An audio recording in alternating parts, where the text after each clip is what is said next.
Belden. I'm a diesel technology student here at JTech. Today I'm going to be showing you how to do a complete brake inspection on Class 8 drum brakes.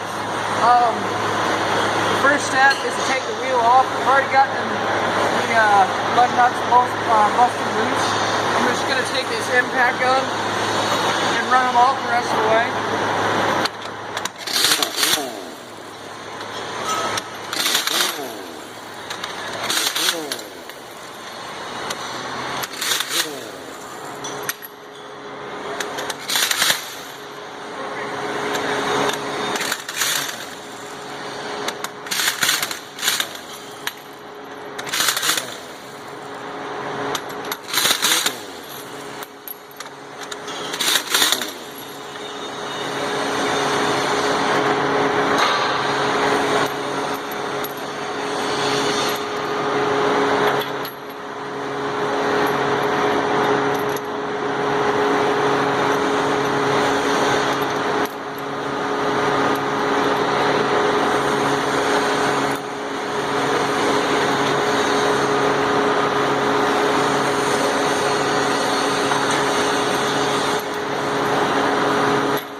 What I was doing there was using my legs to lift up the tire so that the wheel didn't mess up the studs.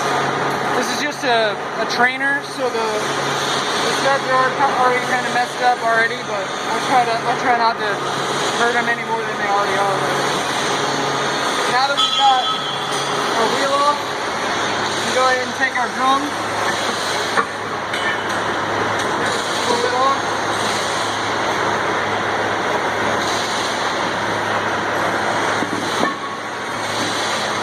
That on the ground, shoot out of the way.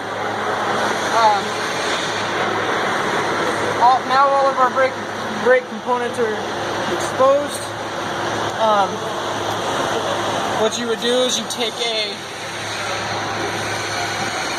take a tape measure and measure these. If it didn't have these ridges right here, if you can't see them, that's a wear mark, a wear 2 mark. What that is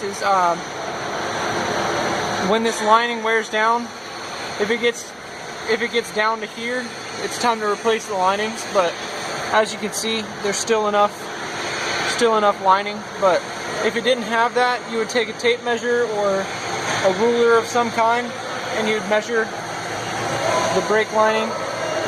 And if it's not a 1/4 inch, if it's less than a 1/4 inch, then you would have to replace these linings. But what you need to do is you need to inspect. You need to inspect your rollers, your cam, and check to see if there's any kind of damage. Check your springs. Make sure they don't look worn out, or make sure they're broken. Make sure they're present as well. This retainer is it's not in the right spot. You gotta make sure that it lines up with that hole. Whoever put these back together last time didn't take the time to make sure that little, you see on this side how it fits in that hole. This one doesn't fit in there correctly. But that also could be because the spring's bad, because this is a trainer, so it could just be bent and not be like that. But that would need to be corrected and replaced. Check your like all your springs, that initial front spring right there, the return spring. these hold down springs. Just check them for like bends, breaks, any signs of fatigue like this right here. These coils should be tied up together, but this one's really sagging low, and these ones are starting to separate, so they'd probably need to replace. Also, in our inspection, we need to make sure we got grease fittings right here. We have to make sure that our S-cam is greased. We've got to check our slack adjuster. Make sure we got all our hardware on there. We got to check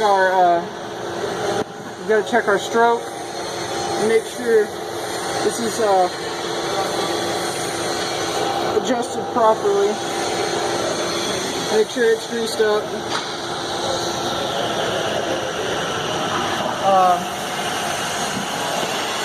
Check to see if it has the caging bolts. We got a caging bolt in these already because, like I said, it's a trainer. It's in there for training purposes. So, but you'd have to check the caging bolts because, say, if this was an on-the-road truck, you'd have to wait for somebody to come with a caging bolt to be able to do any kind of service on that brake. So. And then you'd inspect all your brake lines right here. Make sure they're all hooked up. If you can't see right here, the area where this fitting goes into is square. That means this is a long stroke chamber. If this area was rounded, it would be a short stroke chamber. When we're doing our brake inspection, we also need to inspect the drum. If you can see inside here, we got heat checks, like a bunch of heat checks. Normally, like if this is light, it's okay because these drums take on a lot of heat over the road because they do a lot of work stopping like upwards of 70,000-80,000 pounds. So. Normally this would cause you to replace the drum, but just for argument's sake, we're going to check the diameter of the drum and the out of round of the drum. Here is a digital inside micrometer. What we got to do to operate this, turn it on, make sure it's pulled all the way down, zero it,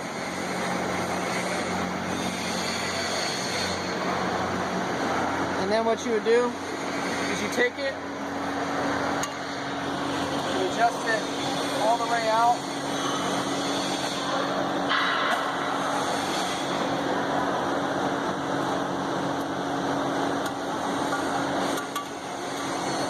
make sure it's in the center of the drum.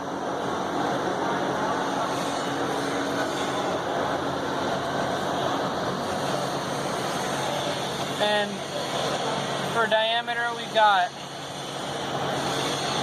16.55, and then take that 16.55, and then we'll take another measurement over here. Here, let me rotate that around for you. And we got 16.51, so we've got 4. Okay, so after we got it all the way extended, we got 16.53. So we've got 200ths run out, but I believe that is all for my video. Thanks for watching.